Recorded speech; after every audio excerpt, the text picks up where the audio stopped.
Okay, so I'm gonna do another reaction. So this is gonna be a reaction to Insane Rare Clouds by Swegle Studios. So let's check this out. Hey, yes, I just got out of the shower. My hair's still really wet. I'm not very good at drying my hair. I will say that, but I guess that's what you get when you have long hair. Alright. Oh, whoop. Let me turn this up. Have you ever seen a cloud before? Yeah. They just look so There's clouds amazing. outside They're right now. beautiful. The definition, the fluffiness. I mean, I don't like cloudy days. Don't get me wrong. I'm not a cloudy day guy, but I do love a couple clouds here and there. A couple of I'll just show the clouds outside. There. Look at them clouds. Look at them clouds. cumulus clouds. I love cumulus clouds. I just want to lay amongst the fluffiness. Hello there.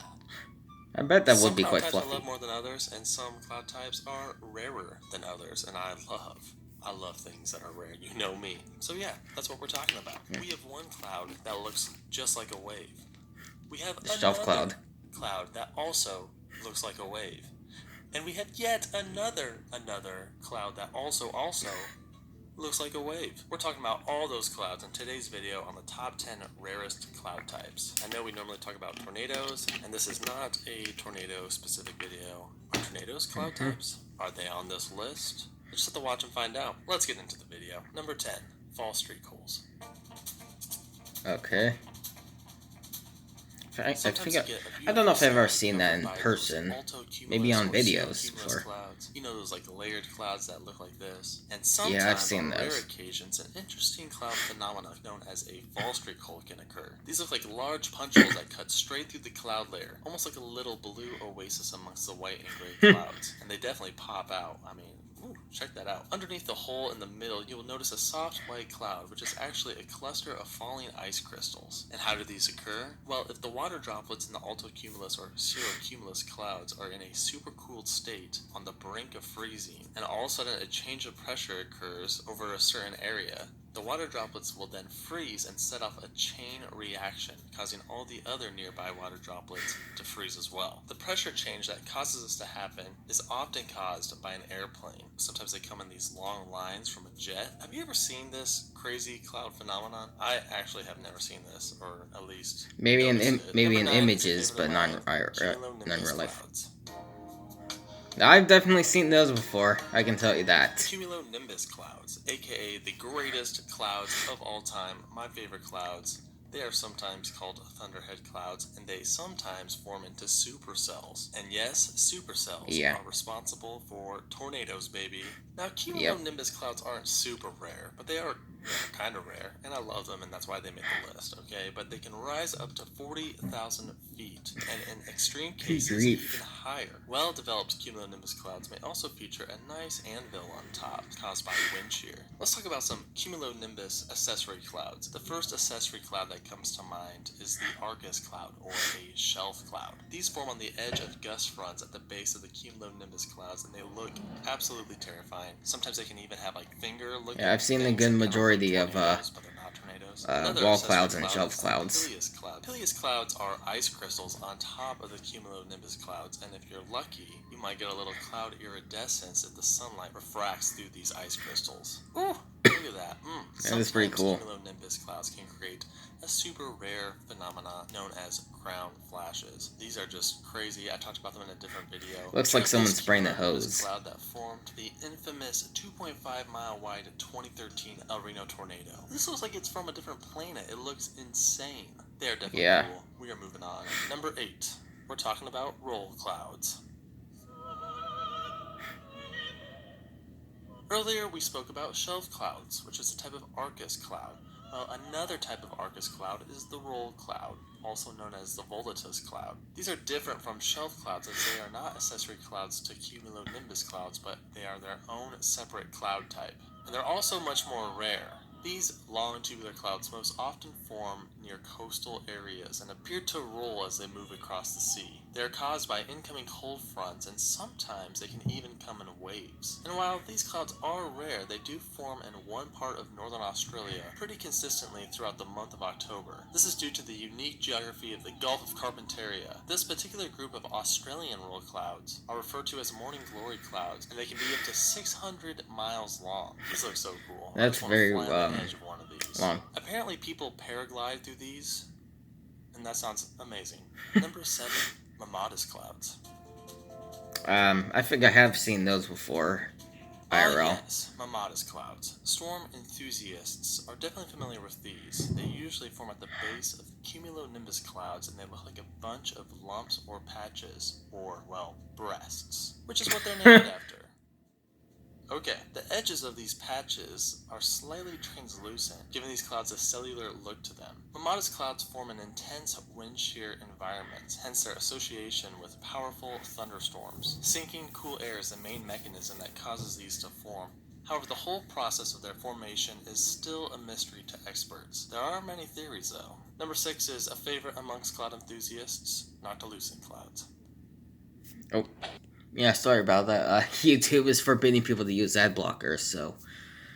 Yeah, if I want to do reactions, unfortunately, I'm going to have to deal with ads. Thanks a lot, YouTube.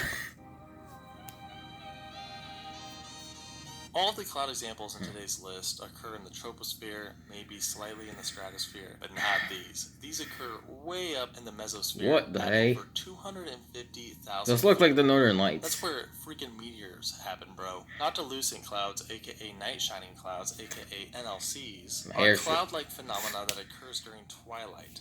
How do they form? Remember when I mentioned meteors earlier? Well, when meteorites burn up in the atmosphere, they can shed some dust particles, and then those said dust particles can collect moisture and turn into ice crystals, and those ice crystals reflect light. So just after sunset, when you are in the Earth's shadow, those small ice particles are still in direct sunlight, and they shine bright and look this probably isn't helping. Almost like a lighted web of string, kind of like that water ripple effect you see at the bottom of pools. You know what I'm talking about? They usually occur at higher latitudes, where the atmosphere is cooler, but rocket launches near the equator can also cause them to form. See, rocket launches have a bunch of, random dust particles, and there's just a lot to grab onto way up in the high atmosphere, so they can occur near the equator as well. If you live near the polar regions, you've probably seen these before. I have not seen these, but I'm hoping to sometime soon. For generations, they look quite similar. Claimed to have seen mysterious objects in the sky. Perhaps these mysterious objects are a sign of intelligent life. Perhaps they are spaceships from another galaxy. Or perhaps they are lenticular clouds. I have seen those in images before. These have never seen one in real life, though. And sizes, but just look at these. They straight up look like UFOs. What? They do, I will say that. Amazing. Just check out those smooth edges there. Very cool. Okay, so the rarity of these depends on where you're located. If you're located out in the middle of like the plains, well, to me those kind of look a little bit like ice cream. Quite a bit. In a Mostly way. in the wintertime, but sometimes in I the don't know. summer. So how do these form? Well, when air moves perpendicular to the Earth's surface, it's usually a nice straight line and all is well, but sometimes a large structure such as a range of mountains or even a city skyline can disturb the air, causing it to go straight up into the atmosphere, therefore causing it to cool and condense, which then causes these clouds to form. What's interesting is sometimes they form over mountains like this, but as they go over the mountains, they can often bounce off the ground and then go back up for a second time, forming them over open land like this. What's cool about lenticular clouds? It's a weird. I thought that kind of looked a little bit like a fish. And that's why they really get that UFO vibe. They're just kind of chilling there, and they're a little eerie looking over the city. Kind of that mothership UFO vibe. Check out this lenticular cloud over Turkey during sunset. Man. It almost looks like a monster worm eye or something. It's insane. I'm definitely going to put this image in the thumbnail. Moving on to number 5, Kelvin Helmholtz clouds, aka Fluctus clouds. Fluctus? Is that right? Fluctus? I'm going to get demonetized for saying that. These aren't quite as spectacular as lenticular clouds, but they are super rare. They're these little cute little swirly clouds. I have seen those in images before. Straight out of a children's book. Oh, so cute. Oh, these wave-like clouds appear when the atmosphere is Never seen them in real life, though. caused by speed shear. This is when the wind is blowing at a different speed in a cloud's top layer than it is in the cloud's lower layer. As a result of all this, the cloud becomes unstable and eventually takes on the appearance of a crashing wave. They form in these lines, and some say Vincent van Gogh himself was inspired by these when he painted Starry Night. I don't think that's true. But these are extremely rare, so be sure to keep an eye out for them. Okay, so number 3 is kind of related to tornadoes. That's right, we're talking about horseshoe vortex clouds. Oddly enough, I thought he was going to say funnel cloud. This is a cumulus cloud that takes the shape of, well, a horseshoe. These occur when an atmospheric horizontal vortex deforms. I don't really know if I've ever seen that before. So these clouds are spinning, and they are technically a form of fair weather funnel cloud, making them kind of related to tornadoes. This is like a vertical tornado that spins up in the sky. Check out this video of one.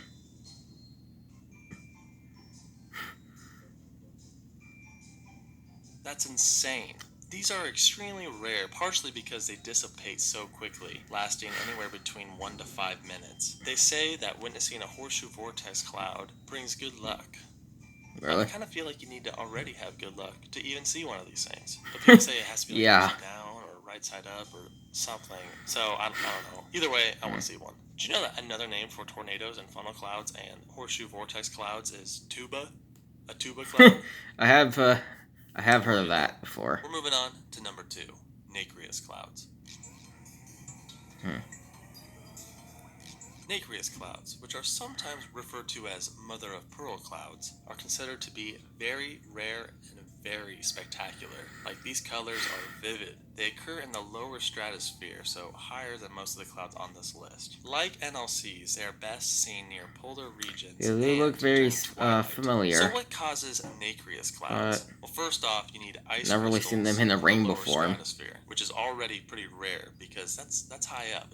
It's difficult to have moisture in the lower stratosphere. Second off, it needs to be extremely cold, and that's what makes them so rare. You need a super cold stratosphere, which is difficult, and you need moisture in the stratosphere, which is also difficult. So if you're like in the Earth's shadow, but those are still in direct sunlight because they're like super high up in the atmosphere, they shine super bright and they look super cool. But what gives them that really vibrant mother-of-pearl color? This is caused by something known as iridescence, which is when sunlight diffracts through ice crystals. Now, obviously, these are more common in colder climates, hence the ice crystals in the very cold stratosphere. So you're more likely to see these in, Canada, Alaska, Scandinavia, Russia, maybe Antarctica if you happen to live in Antarctica. People say once you've seen these, you'll never forget it because they're just like that amazing. It is time for an honorable mention: the mushroom cloud. Yeah, you definitely don't want to see this cloud, but they are. Yeah, no one wants to see a mushroom cloud. Mushroom clouds are caused by massive explosions from either volcanoes or atomic bombs. They go way up into the stratosphere, close to over 100,000 feet. Back in the day, back in the 50s, if you lived or if you visited Las Vegas, there were like certain hotels that would advertise seeing atomic bombs go off, and people could literally see the mushroom clouds from atomic bombs from like their hotel. So they'd be like chilling at the pool with their family, and there'd be a mushroom cloud off in the distance. And I know it sounds bad, but I'm a little jealous. Like, I kind of wish I could see one. Is that bad? For the record, yeah, I think that's probably bad. We're moving on to number 1, asperatus clouds. These clouds look like you're underwater. And if you watch time lapses of these clouds, they literally flow like waves. I think I have seen those in videos before, I know that. But in real life, no. International Cloud Atlas in 2017. Most of these I've just seen for videos and images, Jane Wiggins took a photo not of in them real life. outside her Cedar Rapids, Iowa office. She then submitted said photo to the Cloud Appreciation Society, and they were confused because they hadn't really seen anything like it. Alex Schuth captured the first video of these near Lincoln, Nebraska in 2014. Many photos of asperatus clouds look very striking. Like look at this. Check that out. It's like snow drifts or something. I don't know. I feel like I've seen these before. Okay, I remember like looking up at the sky once, and it had that look to it. And this is before I feel like I possibly could have seen those kind of clouds before, but let me know in the comments. Well, that concludes they look very on familiar. cloud types. Now, if you're walking on the street and you see one of these rare cloud types, you can be like, bruh, check out that lenticular cloud. And they'll be like, nice. Alright, well, that's it for my reaction to Insane Rare Clouds by Swegle Studio. So, hope y'all enjoyed the reaction. The link to the original video will be in the description below if you'd like to check it out. And I'll see you guys next time.